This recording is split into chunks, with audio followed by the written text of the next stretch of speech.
What's up, YouTube? It's Darnell with Turf Wars Line here. Today I am going to be doing a review on the Echo RB-60.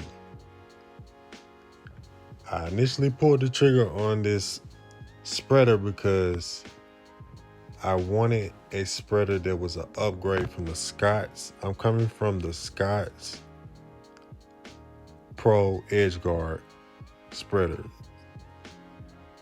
The first thing that caught my eye on this spreader was the tires. They had nice sized tires, and I needed something with bigger tires that can take on any terrain.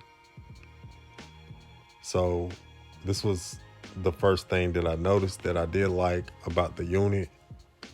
And the second thing that caught my eye is the hopper. As you can see, my son's playing around with the seeds. But yeah, the price of the unit was $149.99. I got it for $160 because I bought it from my local farm and garden supply store. As you can see, these are pretty hefty tires. It got some mud on them from running in some aeration dirt. The unit comes with a edge guard on it.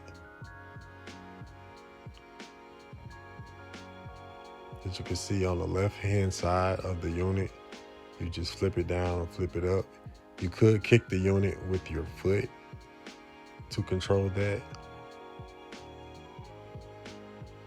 For the most part, it's pretty easy to use. One thing I did notice, I bought it, it was already assembled.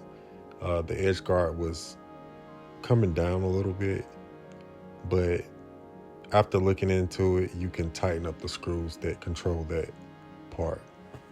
So no issue with that. Here is the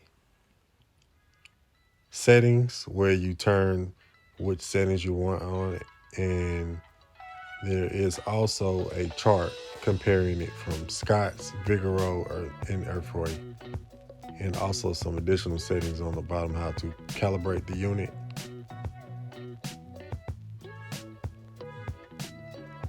So yeah, pretty straightforward with that. So here's demonstrating how it spreads. It pretty much spreads a wide pattern. I think it's up to 8 feet of spreading, like the width. So it's a pretty good unit to run for, your time, to save on some time, because you can spread at a wider capability. It spreads pretty even and wide. That's something that I do like about it as well.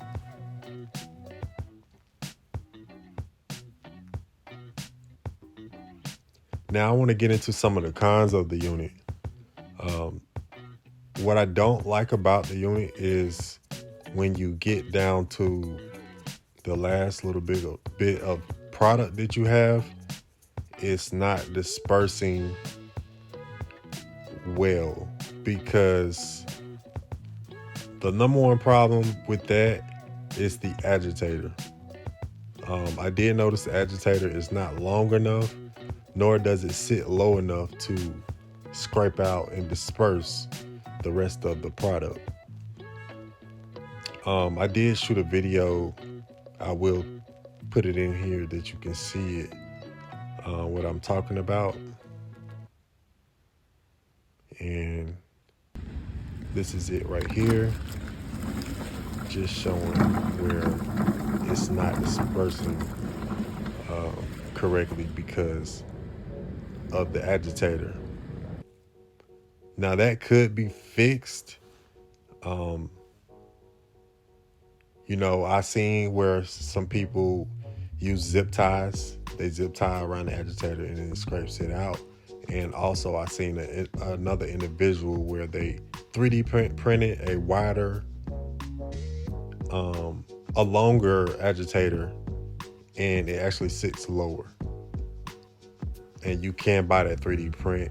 I don't know if you can buy the actual unit, but Echo, if you're watching this, please fix the agitator. The unit been out since 2019, and this issue hasn't been fixed. So I think they should somewhat get that fixed on the newer models. Yeah, but to sum it up, all in all, this is a decent unit for the price point. It's an upgrade from the Scots that I was using, and overall is, I have one con with it, and that's with the agitator, but it's not a deal breaker, because when you get down to the bottom of the product, you can just shake it out, shake it down, and then it will disperse the rest. But to sum it up, I'm happy. I think the money that I spent is worth it. With a few minor upgrades, it can still be a great unit to use on a daily basis. So far, so good. I don't have anything bad to say about it other than those. Yeah, that's pretty much it. I want to thank you guys for watching the video. Like, comment, share, subscribe, and I'll catch you guys on the next one.